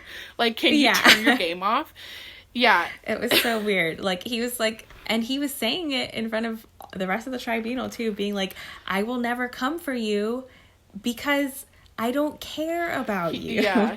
So it's not even that me not, you know, I'm saying, hey, I won't go for you if you don't go for me. It's like, I would never go for you because I'm trying to play a good strategy, which is to put, like, people who are actually a risk in a risky situation. Right. So yeah, and so he says, you're being way too kind to Wes. He says, this isn't a thing. I only go for people I can't beat in a final. Right. Josh still doesn't take the hint. And says, like, well, we can... Basically, he says, like, we can take that for now, but then if the tides change, then Wes... Yeah, and then we're Wes going to is be like, gunning nope. for each other again. No, yeah, he's like, no. I want to make this clear. You can come for me as many times as you want. Yeah. I will never come for you, because why would I come? And he says, for the worst player here. Yeah. Why? Like, he is spelling it out so for good. every motherfucker in that room. You are terrible. This will never be a thing. And fuck you. Right. Yeah. And Josh tries to be like, see, this is why we do have a thing. Is because is because you like to discredit people, and that's why I humbled you last season. And then he just sighs and he's like, Josh, this isn't a thing. Again, he says. It was so funny. Yeah. And how did you feel about Wes during this exchange? I mean, you already have feelings about Wes, but did this skew any? I like Wes more in this episode than I think I did the last couple episodes. He's funny. Yeah. I don't think he's like a bad person just because he's like playing a game pretty rough. Yeah. But, yeah. I think it was fine. And I also, like, at the end of this, like, Josh v. Wes thing in Tribunal, I was like, are they gonna put Wes in? Oh, really? I didn't think that for a second. No? Oh, okay, well, I don't know anything. So. Well, they could have. I don't know why I didn't. It just wouldn't be smart to put Wes in. So I would have been surprised that they did. I mean, not to say that they couldn't have, but it would have been stupid. But, here's also to kind of explain a little bit of where Wes is coming from. People try to latch on to vets as much as they can. They try to make storylines, like squeeze storylines out of them. If it's hooking up with them, they do that. If it's arguing with them, if it's trying to set up a rivalry.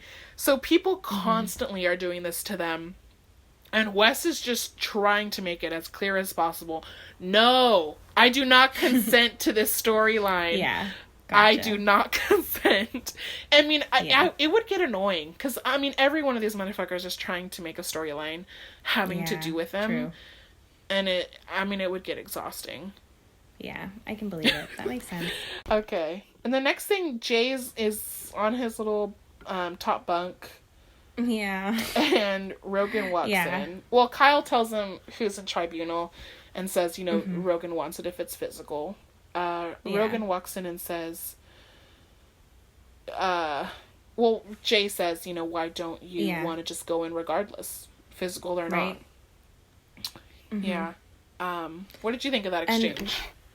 And, Rogan says in his defense, like, I'm not going home on a game of luck, Right. And then he's like, a puzzle won't satisfy me. Right. Like, he wants to beat Jay. Which is bullshit. At something. Yeah, it's such bullshit. You mean working with your brain wouldn't satisfy you? Yeah. He's dumb. He's like, but I'm still good at puzzles, though. This is, like, such a Trump thing. I'm sorry. But he's like, don't give me a puzzle, but I'm still good at them. I just don't need to prove it to you. It's like, okay. Yeah. And I think the way Jay responded was like, hey, I liked his tone. He was, like, off screen when he said this to Rogan in the way they cut it. But he's like, let's go in no matter what. Don't be so scared. Or something. Like, he says it like that. Anyway, the way that they edit it, it's like elimination is immediately after. Right. So, the tribunal, I mean, they don't even pussyfoot around. They pick Rogan. Yeah. And the game is called Fireball. Mm-hmm.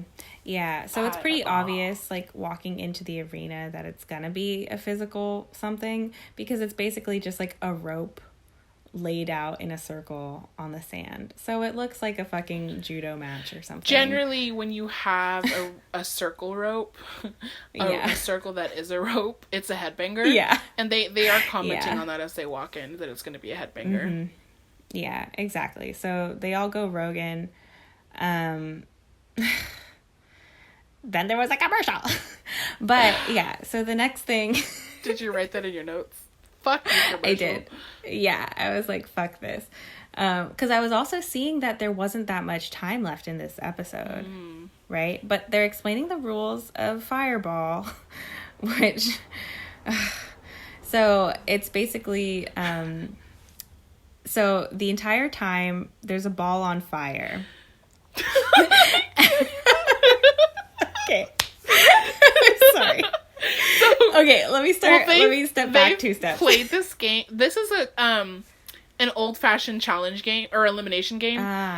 You play offense and defense to get the ball into what is essentially like a trash can, but it's a hoop. Yeah, it's not a hoop, but it's a hole. But you put the ball it's like in. A barrel. Yeah, it's a barrel in the center, and so it's your ball, and you try and shoot it in, and the other person's like blocking you. Well, you don't, and you can shoot it in, but generally you want to run it in. You physically put it in there. But what they've done to make it intense... So it's not quite football, not quite basketball. Okay. Right. What they've done to make it intense is set the ball on fire. Right. Yeah. So it's Fireball now. And in theory, to win, you need to score, and you have 3 chances to score. Right. And you can only score when you're on offense. Yes, ma'am. Right? Mm-hmm. Okay, do you want to say what happened? I don't even fucking know. Well, okay, so Rogan, he goes down. It's him and Jay. He looks over and says that he sees Jay as a ragdoll. That's how that's his perspective of Jay. Mm-hmm. So they get suited up. I think they have gloves on, right? They'd have to, because it's a Fireball. They have like a jumpsuit. They have helmets. Mm-hmm. And goggles and a face mask. Right. They've learned over the years, because back in the day, you had your t-shirt and your shorts. Just as an FYI. Some perhaps arguing it was more hardcore back then. But anyways. Yeah. So we go and we're our first round. Rogan says it's Rogan smashing time. Yeah. Further proof that he is a mathematician of sorts. And a fucking menace and in for manslaughter. Let me just... Yeah, exactly. Not manslaughter. It's murder in the fucking degree, right? Because it's, like, planned. I mean, maybe attempted murder. Let's assume Jay's alive. Yeah. Anyways, we're getting ahead, okay? We are. So, so Jay's on offense first. He's on the outside of the rings. It looks like there's, like, 2 or 3 rings. So he steps into the ring. Mm-hmm. Rogan's blocking, and he kind of pauses for like a split second. Rogan comments, he's like, big mistake. Pulls, like, grabs a hold of Jay. Jay kind of tries to sidestep around, but Rogan, you could just tell that he has been itching for this. He pulls Jay out of the circle, slams him down into the ground. He says that he tries to body him as hard as he can. Like face down. Face down. care where his limbs are. It's clear afterwards that Jay falls on his I think it's his right arm. And so it's not only the force of how much Rogan can smash this guy into the ground, he also smashes his own body on top of him. Like, he lands on him. Yeah. And not only that, when Rogan pushes himself up, he pushes himself up on Jay's head. Yeah. That's how he decides puts all to his weight on, like, Jay's head. It's so fucked up. And, like, you can see, I mean, it was hard for me to tell. Like, the audience is upset, right? The rest of the challengers, they're quiet. They recognize that it's a brutal hit, right? Yeah. That they heard it, that they feel bad for him. Like, different confessionals are kind of, like, revealing what's going on in this moment. I would imagine that plenty of them, they're all challengers at their core, right? The challenger in them is probably low-key rooting for Jay. Yeah, right? He's been amazing so far. So I'm sure and to see it like that, it was probably disappointing for them just as much as it was for us. Right, in that way too. Yeah. And so, like, someone remarks, like, dude, he, like, broke his arm, bro, or something. And yeah, it's like, it seems like Jay's trying to get up, but you can't see his face. And it does seem like he's struggling to put his arm underneath him. So, like, maybe it is broken. And what's kind of concerning is someone says, like, we're waiting 5 seconds for this guy to get up off the ground. And he's wheezing and, like, making this weird noise. Yeah. And weird noises, I am not down with. Like, that freaks me out. Yeah. You know? And you're right that we don't see his face, because I don't even think he moves an inch from the position that he was slammed down in. Right. He can't move at all. He's trying to move his arm because his body notices that something's not right with his arm. That's the only reason he's moving his arm. Yeah, he does. It's like watching a broken doll kind of, like, try to pick itself up. Yeah. And that's the fucking end of the episode, guys. Yeah, it's a cliffhanger. That's it. Yeah. Love those. So are you mad too? Because I'm mad. I'm mad. This is why a lot of times I don't... You save the episodes? I don't often see them week to week because I like them to build up. Because of bullshit they try to pull like this. Right. Sometimes they try to do it a lot in a season, but I think they've learned to just do it a couple times. They can get away with that. It's annoying... But at the same time, editing-wise, like, if he does go home, if it's over, it's sort of the best way and the most exciting way to end the episode, I guess. But, yeah, it's maddening. Because we don't know what's happening. You don't get the resolution. I mean, every episode is wrapped up real pretty, you know? You have all the drama, it builds, there's a climax, you even have the resolution. You have all 5 acts in one episode. Yeah, totally. And we barely were getting up, you know, to our climax. Yeah. So, and it ends It was round 1, guys. Round 1. It was round 1. This is probably the most exciting game we've seen so far. The most exciting elimination game. I always excited for a headbanger.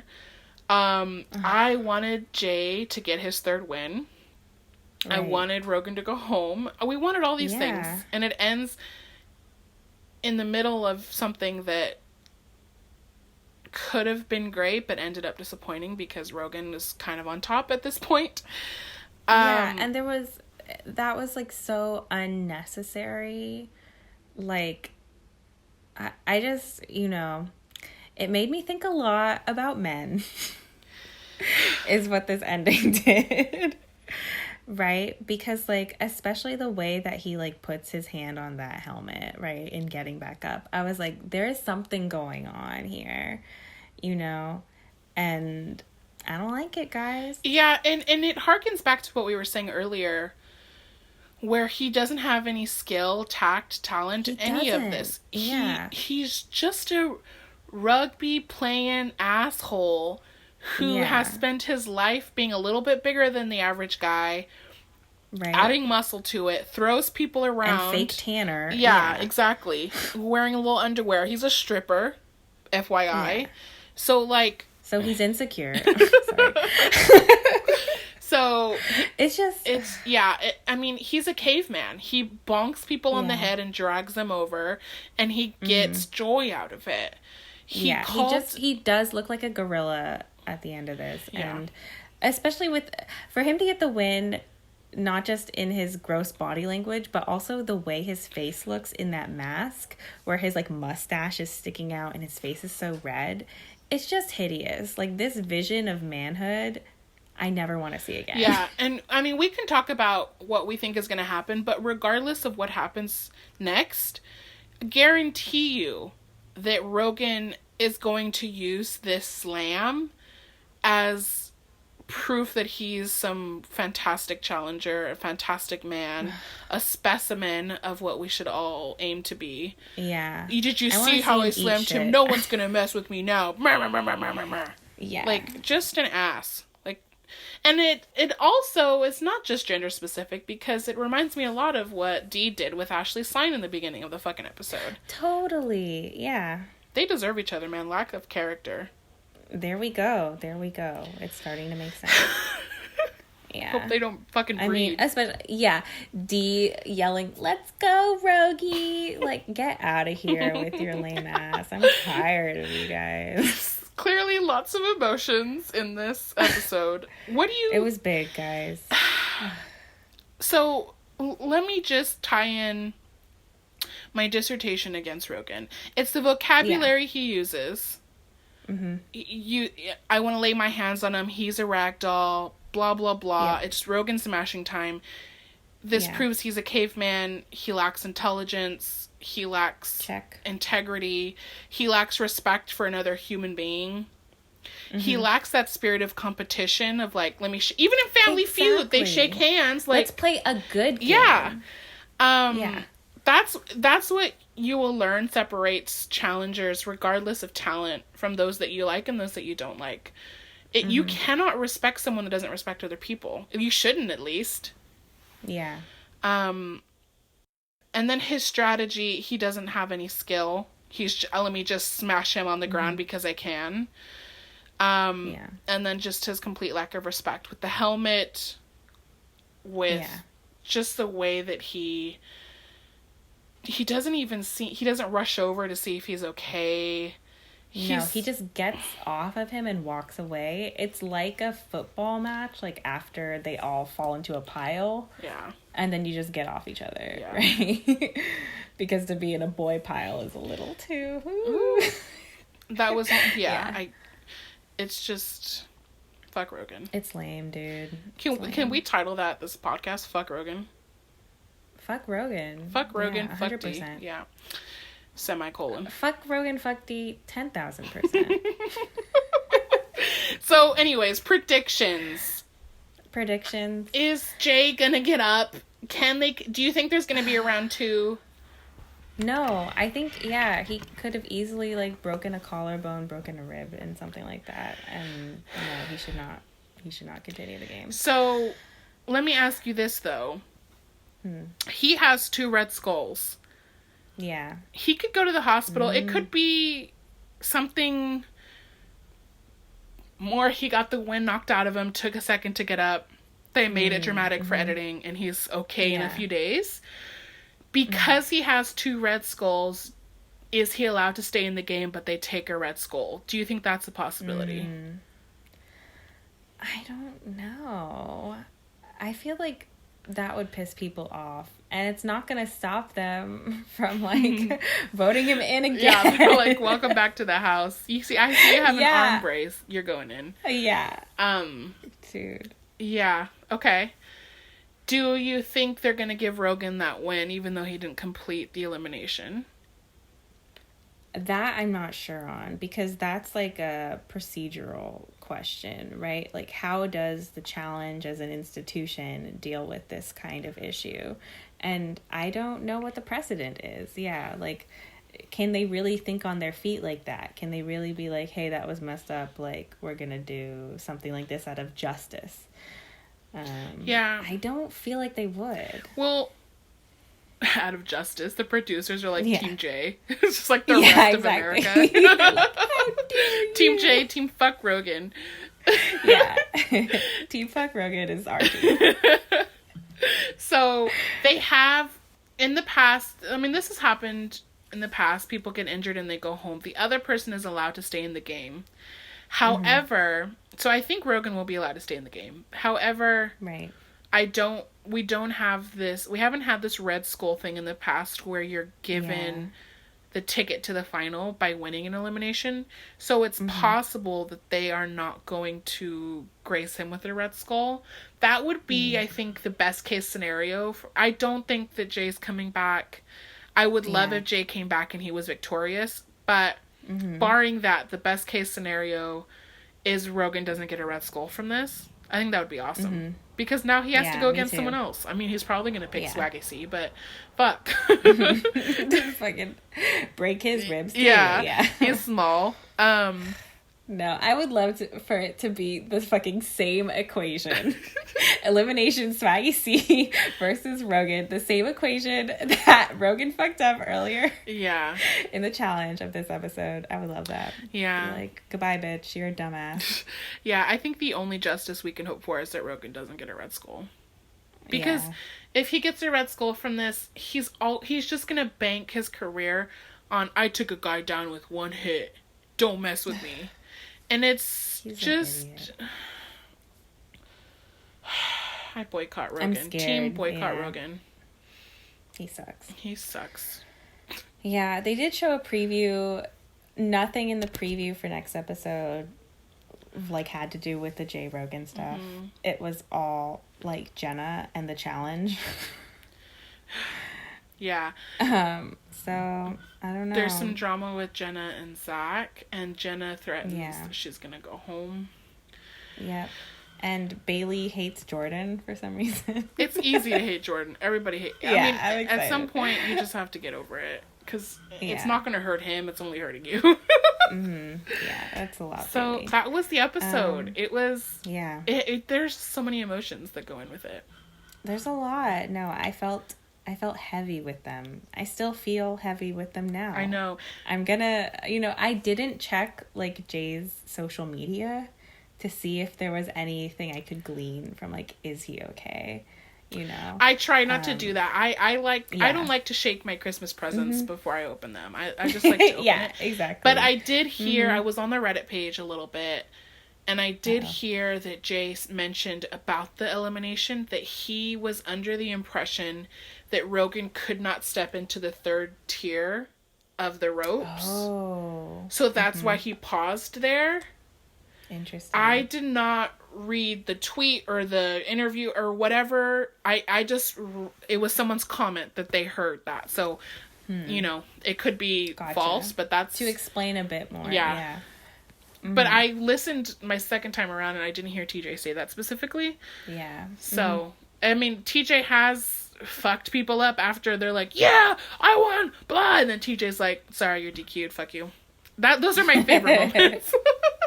So with that, that's actually best case scenario. I mean, it could be, because like honestly, when TJ, so before the tribunal all put Rogan down, TJ was like, how are you feeling, Jay? Like, you chose Jay again. And he even asked the rest of them, like, are all of you scared? Don't you want $1 million? Yep.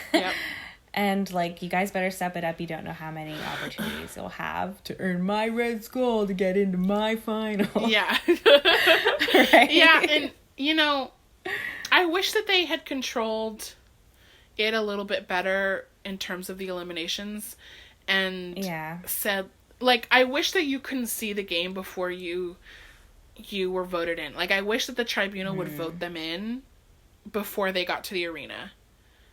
Gotcha. Yeah. Because all this, like, if it's like this, then I want to go in, but not if it's like this. Exactly. It's bullshit. It's stupid. Fuck off. Yeah. Because they're just playing around with their weight. That's all that's all it is. Yeah. Anywho's we thought we'd talk about something a little lighter. Yeah, and because we happen to be recording this... Oh, shoot! We started this recording. We started this recording on May the 4th, which is Star Wars Day. It is now actually 9 minutes into Cinco de Mayo. So let's talk about my heritage instead. Yeah, so let's completely... I have no information for you. Yeah, we're still going to talk about Star Wars because we wanted to talk about something light and different. Right, and I just want to say, whereas our arguments against Rogan were carefully crafted and thought out, right, we just came up with the Star Wars theme. We have not discussed with each other like what we're actually gonna bring There's up. been no time to prepare. We're fairly certain we're not going to remember the names of the current people. We're not going to remember their names, and actually that's how I've designed it. I would like that to be the case. So if any Star Wars people get super mad, suck my cojones. Yeah, neither of us claim to be Star Wars fans. We just have opinions, I guess. Mm-hmm. So I think we just wanted to real quick just like have a quick chat about the most recent Star Wars movie. What was it called, Gabby? Rise of Skywalker. Okay, yes. Oh yeah, that fucking bullshit. Yeah. So I was gonna say Last Jedi, and I was like, shit, that's not it. Right? Yeah, I know. I was falling down that hole too. So when did this come out? It came out like last Christmas time. Was it? Yeah, it was definitely cold. I wore a jacket to go see it for sure. Okay, good. Which is a small window of time here. Yeah, it's been like 5 months since either of us have seen it, right? I only saw it once. I think I may have seen it twice. Fuck. Yeah. I need a pocket protector now. Right. What did you think was the best part, and what did you think was the worst part? See, this is the problem with not preparing beforehand. Exactly. The best, it's all vibe, the guys. best part, I feel like was... Oh, yeah, and we're gonna spoiler fucking Star Wars. Yeah, yeah, sorry, spoiler alert, if you haven't seen this bullshit movie. I think Kylo Ren was my favorite part of the whole trilogy. I am a sucker for a tortured hero. I know. And a hero / villain. I'm just a sucker for them. And I'm a sucker for my internal Hamlets. I love them. Mm-hmm. And so Kylo, that's his name, right? Yeah. Why do I want to call him Ben? That's his real name, Ben. Because it's Ben. Ben Kenobi? Yeah. Anyways, sorry, this is the best, but it's so much better than talking about Rogan. So, Kylo, like, struggling with this lovely part is within him of, like, am I good, am I evil? I think that was the best part of the movie. For me, was that internal struggle. Was not knowing where Kylo Ren was as a character. And believing that he was actually, like, having this turmoil. Yeah, and also, this is when he redeems himself, right?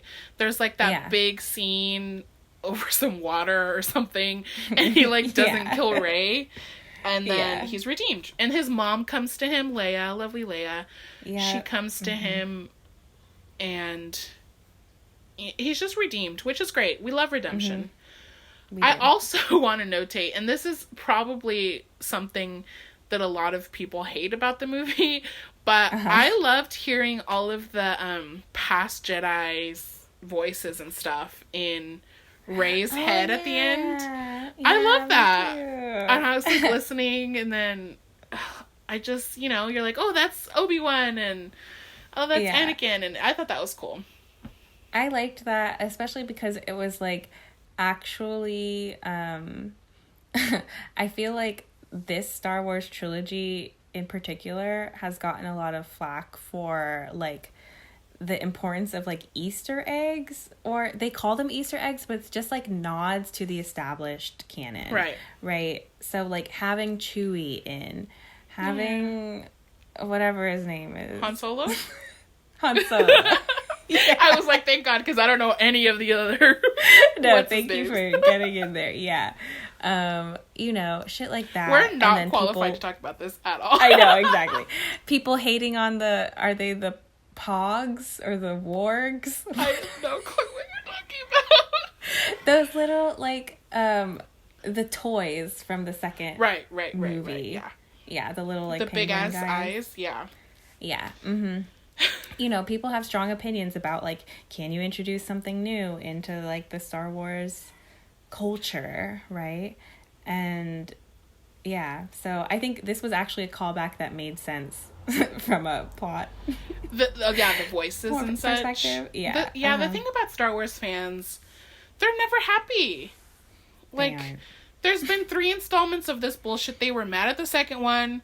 They were mad at the third one. They were mad at the first one, too. They were mad before the first one came out. Yeah, like, were there, like, really intense debates in the 70s about 1, 2, and 3? I'm sure there were. Yeah. I mean, but what was your best part of the new ones? Yeah, you know, I'm a dirty Reylo shipper. I liked that they fucking they didn't get down, but they got down enough. Yeah. And the fucking payoff of what they'd been setting up in The Last Jedi as well, which The Last Jedi is, I think, by far my favorite of the 3. I always am fascinated with, like, the second one, like the 2 towers as well for Lord of the Rings is, like, it twists at me, like, it gets me. Mm-hmm. And The Last Jedi does that too. It gets you. It twists me. Did the second of the first installment and the second of the second installment get you as well? No. So this is misproving your theory. Yeah. I'm only talking about good movies. I get assassinated right now. This is a shit show. Oh my god. Yeah. Anyway, so I liked the Reylo, and I liked when he fucking pulled the rabbit out of the hat. I was like, fuck yeah, dude. Hell yeah, man. You fucking did it, dude. Yeah, dog. Oh my god. Okay, all right. Yeah, so that was best moment for me. I think worst moment was that Palpatine was, like, a weird clone, that they, like, retconned that after the movie. They were like, no, he's not actually the same guy. He was a clone. I haven't heard that. People kept saying he wasn't the clone. I know, but I read that recently or something. What is your source? I don't know, dude. Yeah, the whole the worst part for me is that they made the whole Skywalker prophecy basically pointless, because the whole balance to the Force that Anakin achieved when she's going back to Anakin, you guys. I love Anakin. He's the Hamletest of my Hamlets. But the piece that he gave us by what does he do? He throws the Emperor over in the episode 3 or whatever. Sure. I don't know. He brings balance to the fucking Force. And then what is this? Like, literally, like, double digits amount of years later, there's, like, a disturbance in the Force again, and Rey has to put it back together. You are Rey Palpatine. Like, get out of here. Yeah, it's some bullshit. I don't like it. Sloppy. Mm-hmm. And here's another thing. Yeah, let's do it. There was a lot of people thinking that maybe Rise of Skywalker meant that there was going to be a revival of some kind of Anakin storyline. Because he's the one on your Anakin fucking subreddits, everyone was like, I think Anakin's gonna be in this one again. I know. Let's get you back. I mean, I keep bringing him up. I've brought him up twice. But the reality is he's fucking prophesized as the chosen one, so he's kind of fucking important. Yeah. And it's called The Rise of Skywalker, and there are no Skywalkers left except for fucking Leia for, like, 2 seconds, and technically Kylo Ren. It's like, people thought Anakin might come back at least, like, for 2 seconds, Hayden's, like, form, you know?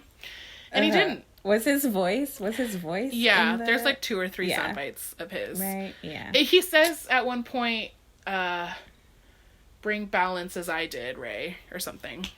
Oh, shit. Yeah, it was very cute. So yeah, I gotta rewatch that movie. Yeah, that part's bullshit. And they basically just null and voided all of the movies that came before them, which is probably, like, rule number 1 of doing a remake is probably don't do that. I would assume. See, you know, I don't think that, well, we should end this, but I just want to, I am wondering. We just go on about, for 3 hours. That's I know. It's like, how can we end this? Movies that we've each seen like once. Yeah, so much. Okay, I'll just say this one thing and then I swear we'll done. That's what I said last time. Okay, but like, do people? So for this is how I make everything worse, is I bring in something else. For Harry Potter. Oh my god, the movies I've seen. For even Harry less. Potter. Yeah, Harry is the chosen one in that book, but the fun part, was he prophesized? Right, he was prophesized, but there is like this basically clarification that says that choice matters still. Not everything is by fate, and there was a choice between killing Neville's parents and killing Harry's parents who would have made the chosen one. And I feel like because that's so well established in Harry Potter canon, that people who are fans of Harry Potter recognize that Harry is just Harry. You know, he's just Harry, but he steps up. Uh-huh. Okay? And Neville also could have stepped up if he also was a Horcrux. But anyway, you know, I feel like it's actually a stronger bond that the viewer has to the character if they're not actually fated, if they are just regular and they are picked by their circumstances. What do you mean picked by their circumstances? How is that any different than fate? Right, so in going into this, there was a lot of... Oh my god, we continue talking about fucking Star Wars for 10 million years. Rey let me just say... Part of... we knew that this episode was going to be long because of the particular challenge episode. Yeah. And the, like, lighthearted fucking subject we chose to end with was Star Wars, one of the most debated topics in the world. Not? Yeah, okay. But just, right, okay. Rey... It could have been important, or her parents could have been just like, right, random smuggler pirates who didn't matter, right? It turned out that Rey's parents, like, she did have some lineage, and Jodie right? Comer was one of them, and she's queen. And she is queen. She's queen. Yeah, and it made so much sense. I was like, hell yeah. But... Right? Don't you have a stronger connection to the character when it's like they are just nobody, but they don't know if they are somebody yet, but they still do the thing. You know what? Okay, so you know that Buffy the Vampire Slayer is very important to me as a person. Yes, I do. Okay? I grew up, like, every time anyone ever asks me who's your favorite superhero, it's Buffy. I have loved her since I was 8 years old, and I'm literally binging it right now for the millionth time. I was watching it 2 hours ago. I love Buffy. She is a prophesied bitch. She's the chosen one. There's every generation of Slayer is born. She alone will stand against the vampires, the demons, and the forces of fucking darkness. She's the Slayer. Yep. So I just feel like there's this romanticism that I have that's built on years of loving Buffy when it comes to prophesized people. Yeah. There is something about having a responsibility that you have to grow as a person to accept. Wow. I love that struggle. That's so interesting because I feel like I'm drawn to the total opposite. I love it when it's like you came from nothing. You thought you might have been something and it turns out, guess what? You don't have it, dude. You gotta try. Yeah. And there's no guarantee that you're gonna get it. You know, I like that so much more. I love that disappointment moment, you know, when they're like, oh no, I'm not, whatever. Yeah, I mean, I guess it depends on how you develop the character. These things don't actually matter, because Rey is not as developed as Buffy, for example, but with Anakin, I mean, his story arc, he didn't fulfill it till he was however the fuck old he was in that episode 3 that I can't even fucking name. Yep. Wait, A New Hope? Is that episode 3? I don't know. Jesus Christ. Yeah. And you know what's so good about that? A New Hope. Right? Is because, and why Harry Potter fan fiction is so good, is because Harry fucking fulfills his prophecy at 17. Right. He did it. What does he do with the rest of his life? You really are telling me he's just a baby maker who fucking sucks ass all day, every day? That is definitely where the Prince Hamlet depression comes into play, for sure. Yeah. And that's also interesting. Season 6 of Buffy, watch it. It's depressing as hell. So with that, guys, not only should you be watching the challenge, but you should also be watching Buffy. Yeah. And if you haven't seen Star Wars, you can skip it. True. All right. I love you so much. I love you more, to be honest. Oh, shut. I have been prophesized to love you the rest of my life. Okay. If it's fated, I mean... See? Isn't it that much more poignant? Who's not fated, and I'm going to love you even more than you were fated to love me. Okay. But I will still achieve what was always meant You'll to achieve happen. it, and then you'll disintegrate like Kylo Ren. Goodbye. Well, I actually have... Okay, so Rey... Hold on. Rey... No. We're done. We're important. I'm literally gonna edit it to end right here.